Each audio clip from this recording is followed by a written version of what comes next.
திருக்கழுக்குன்றம் பஜார் வீதியில் போக்குவரத்திற்கு இடையூறாக உள்ள ஆக்கிரமிப்பு கடைகளை அகற்ற சமூக ஆர்வலர்கள் கோரிக்கை. செங்கல்பட்டு மாவட்டம் திருக்கழுக்குன்றம் பகுதி கோவில் நகரமாக விளங்கி வருகிறது.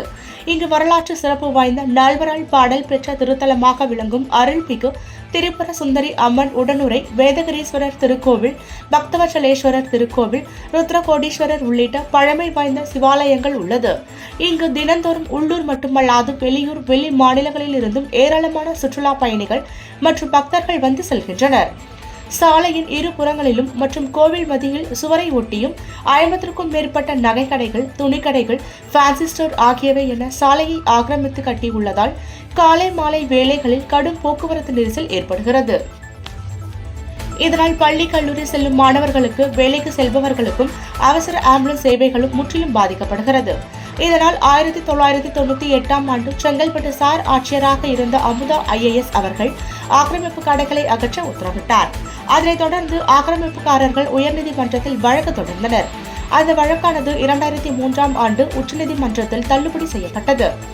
வழக்கு தள்ளுபடி செய்யப்பட்டு 20 ஆண்டுகள் ஆகியும் இதுவரை ஆக்கிரமிப்புகளை அகற்ற வருவாய்த்துறையினர் முன் வரவில்லை. இதனால் தினந்தோறும் பொதுமக்கள் மிகுந்த சிரமத்திற்கு உள்ளாகி வருகின்றனர். எனவே அரசு உரிய நடவடிக்கை எடுத்து ஆக்கிரமிப்பு கடைகளை அகற்றி போக்குவரத்தை சரி செய்ய தர அப்பகுதி சமூக ஆர்வலர்கள் கோரிக்கை வைத்துள்ளனர்.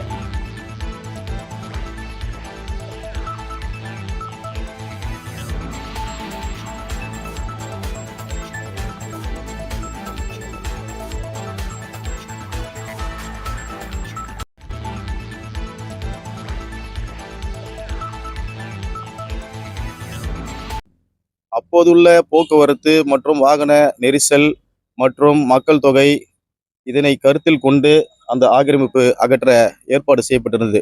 ஆனாலும் கூட இன்றைக்கு 2025ஆம் ஆண்டு ஆகிய நிலையிலும் 2003ஆம் ஆண்டிலிருந்து இன்று வரை எவ்வளவு போக்குவரத்து நெரிசல் ஏற்பட்டிருக்கும், எவ்வளவு வாகனங்கள் பெருகியிருக்கும் என்பதை அவர்கள் இதுவரை சற்றும் சிந்திக்காமல் அவர்கள் உயர்நீதிமன்றத்திலே சென்று வழக்கை தொடர்ந்து அந்த வழக்கு தள்ளுபடி செய்யப்பட்ட நிலையிலும் அவர்களுடைய வணிகத்தை பெருக்கிக் கொள்ள வேண்டும் என்ற ஒரு நோக்கத்தோடு தான் அவர்கள் செயல்படுகிறார்களே தவிர மக்களுடைய துன்பங்களை, துயரங்களை ஒருபோதும் அவர்கள் கருத்தில் கொள்ளவில்லை.